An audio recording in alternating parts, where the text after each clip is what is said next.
Today we are telling a story from the Torah, the story of the people of Israel, the story of Passover. We're going to start Torah play, and at the end there will be some important questions that you need to answer. Let us start. This is not the Torah. We have done this before, some of you, so you know. This is just something I made to remind myself of the Torah and to remember that I'm telling a story that is from the Torah.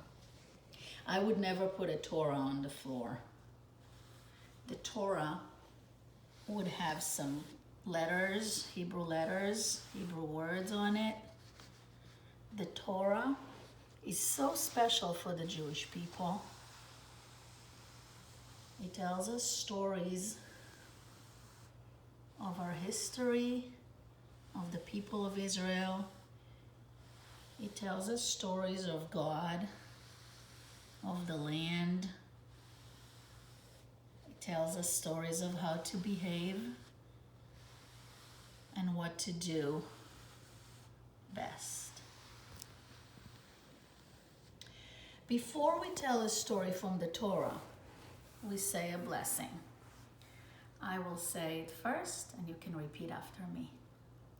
Baruch atah Adonai, Eloheinu melech haolam,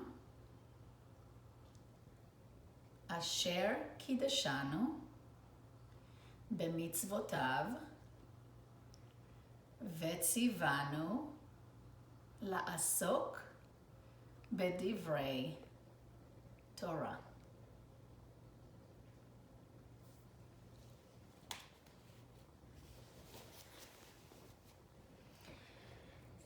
As we said before, the Torah holds the stories of the people of Israel. We can always learn new things when we read from the Torah.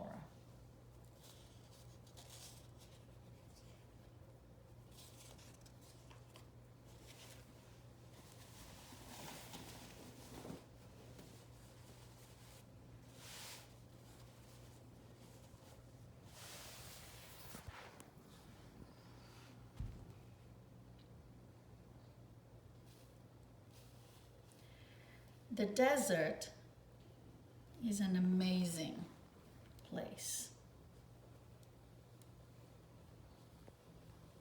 It can be dangerous, but also great things can happen there.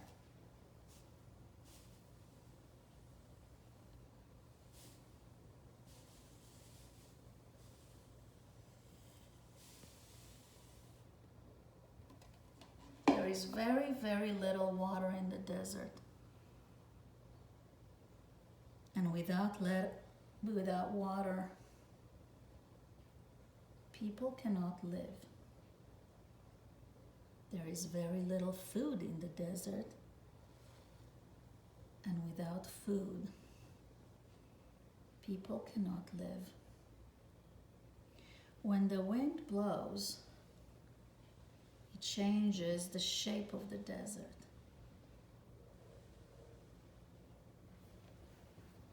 People can get lost, and they may need help to find their way.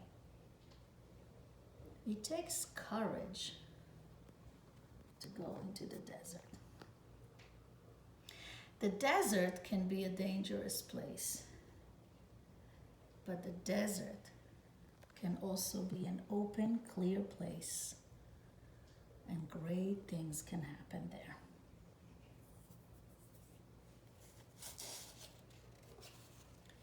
Jacob's family was living in their land,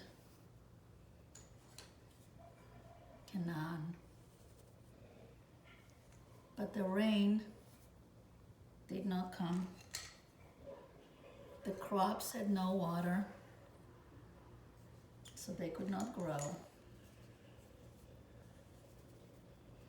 There was no grain to grind to make bread.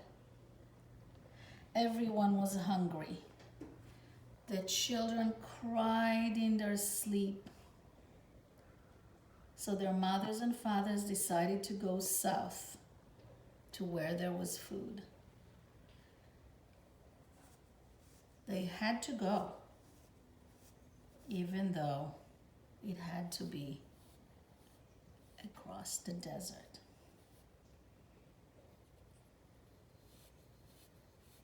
The journey began.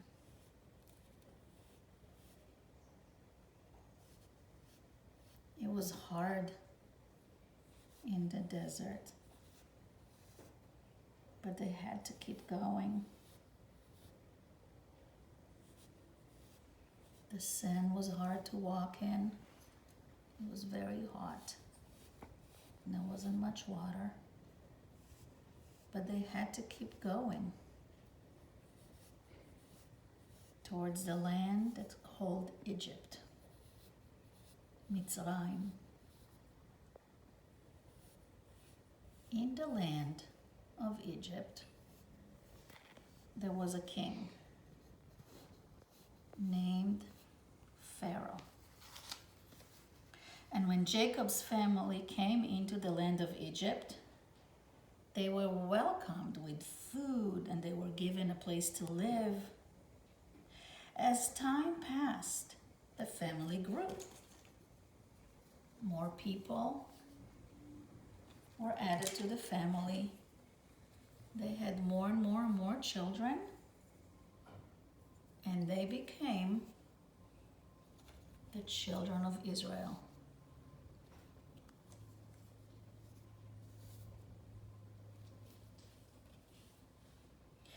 When the Pharaoh died, a new Pharaoh became the king.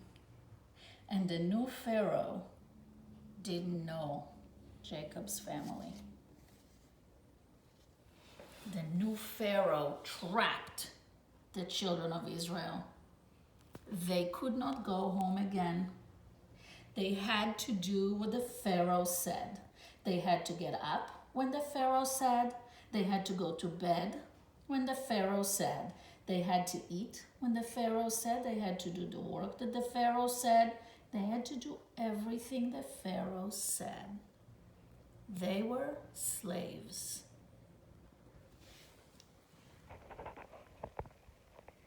They were slaves for a long, long, long time. And then the children of Israel cried to God. And God sent one of them named Moses to the Pharaoh and said, "Let my people go to serve God." And Pharaoh said, "No."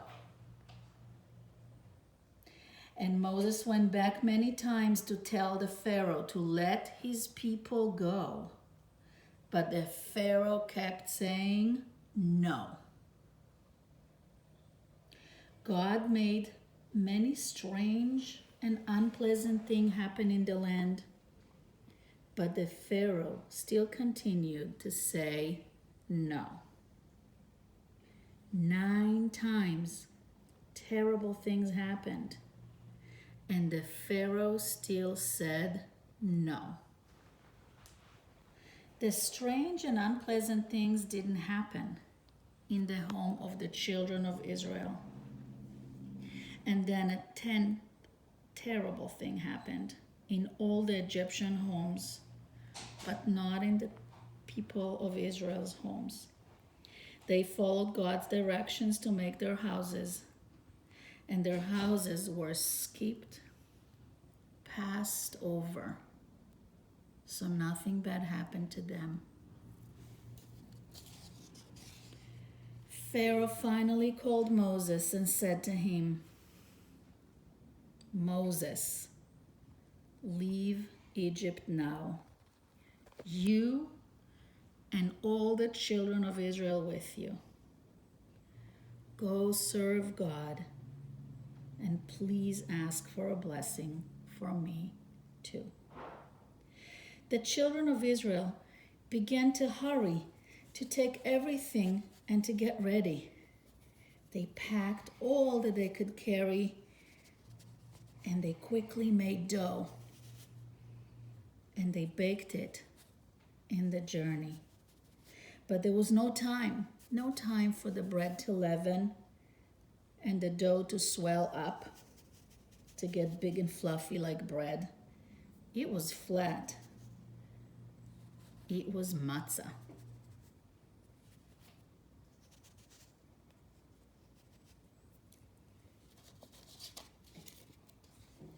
God told them to celebrate Passover for all the years to come, to eat matzah for 7 days and not have leaven in their houses. Today, whenever you taste matzah, you can still taste this story. The children of Israel went as fast as they could because they were afraid. They were afraid that Pharaoh will change his mind. And suddenly, the earth shook. And Pharaoh's army was coming after them. The beating of the horses' hooves and the rolling of the chariots sounded like thunder. The army of Pharaoh pushed the people against the water. They did not know what to do. They were pushed against the water. God put a pillar of cloud between the army of the Egyptians and the children of Israel. And then God came so close to Moses, and Moses got so close to God that he knew how to take the people through the water into freedom.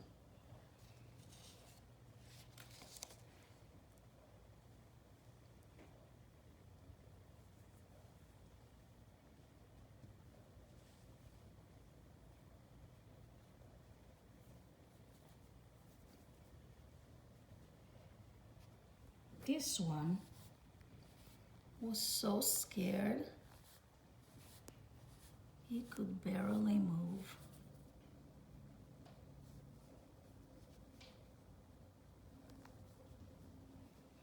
This one was running.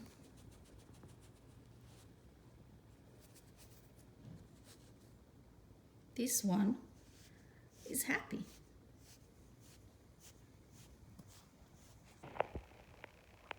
This one is doing cartwheels.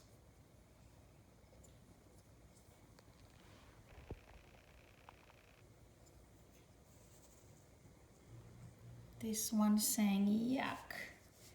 This mud is so yucky. It reminds me of the mud in Egypt when we used to make bricks." This one is rushing because he doesn't want to be last. This one is a little anxious, nervous. One by one, they crossed their way until they were all on the other side.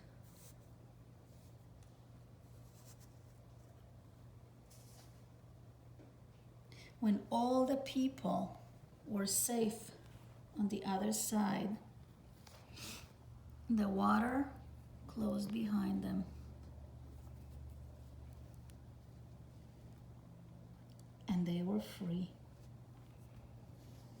The army of Pharaoh couldn't get into them, can't get to them.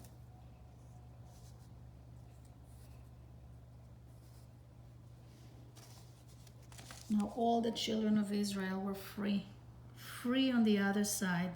And they were so happy. They just had to give thanks to God. Moses and the children of Israel sang, and Miriam led the women in dancing and singing.